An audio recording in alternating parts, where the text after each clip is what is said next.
Sorry.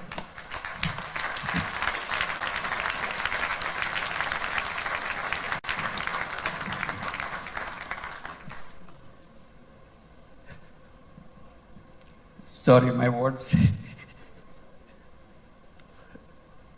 I cannot bring my word. People died of hunger.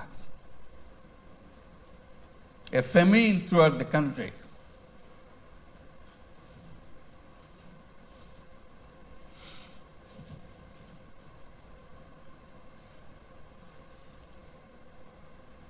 One and a half million people died.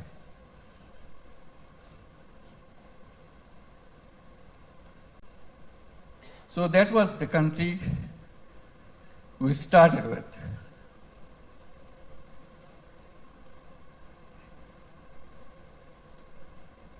We used to grow one crop. We didn't know any other way.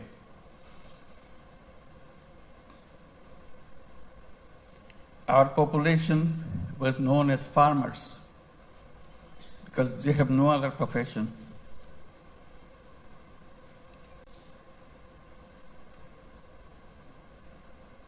And of them,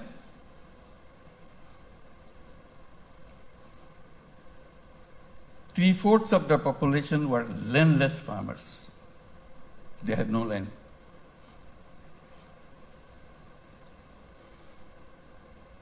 They used to lease in a tiny bit of land from the people who had little bit of land to make a living by one crop.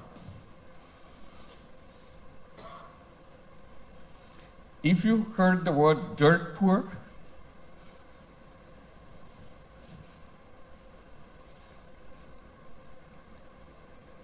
that was Bangladesh.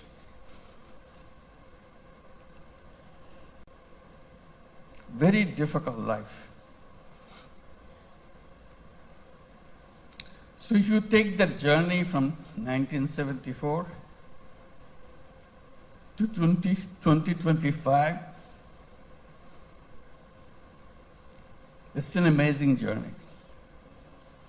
Here we're talking about all these big industries and so on, and inviting you from so many countries to set up more industries. We're talking about the big market, talking about the big, intelligent young population.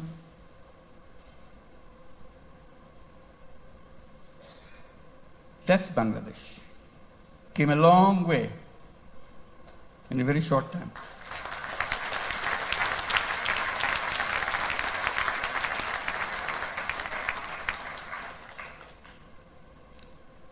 In that famine-ridden country,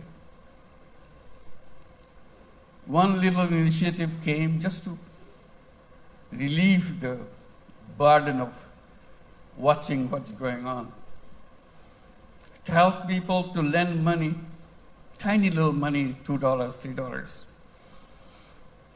so that they can start a business, focusing particularly, specifically on women.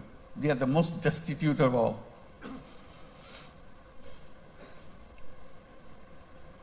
That became known as microcredit. We created a bank called Grameen Bank. Had no idea what this finally will turn out to be.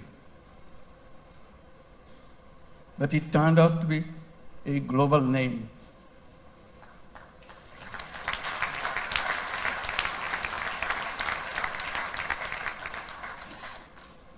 Because no matter which country you are, you have little Bangladesh of 1974 inside of you. You don't recognize it. You hide it by giving public money to them. So I always raise the voice. Giving public money to poor people is no solution at all.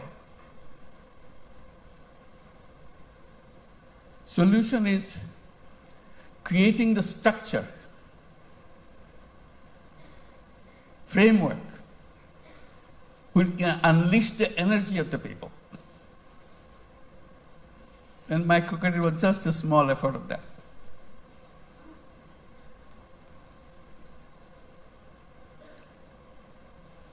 Then a crazy idea came over.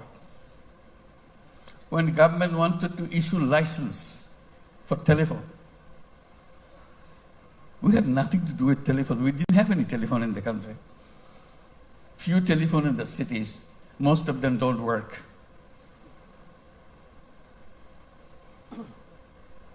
So we talked, why don't we apply for a license for telephone company? A crazy idea. Government asked, what do you do with the telephone company? What business you got to do? I said, we'll give it to poor women. They laughed at us. To make a long story short, we got a license. Called it Grameen phone, because we had a Grameen bank, Grameen phone.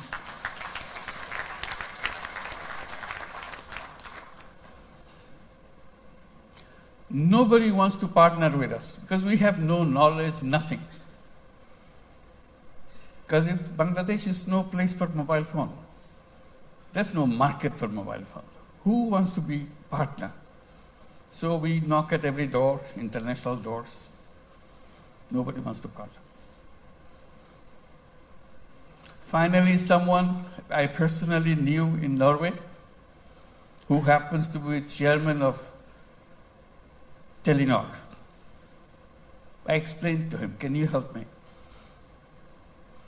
Explain why we want to do this and why we want to bring the phone to the women. He took it seriously. But the company board doesn't agree with him.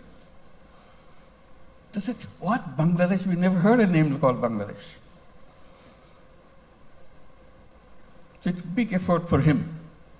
The more board rejects, he comes back again, explain again.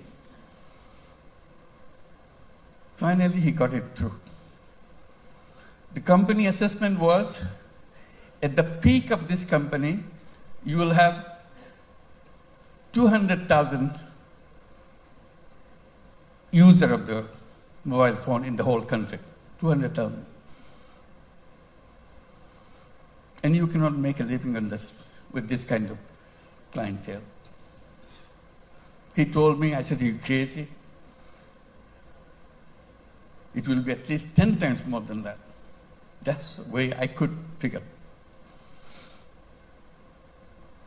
It became the largest telephone company in the country.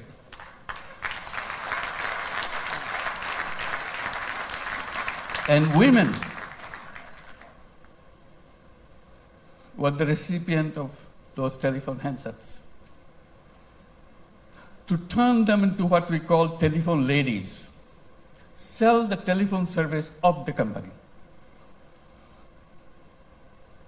Men cannot apply, men cannot get the phone.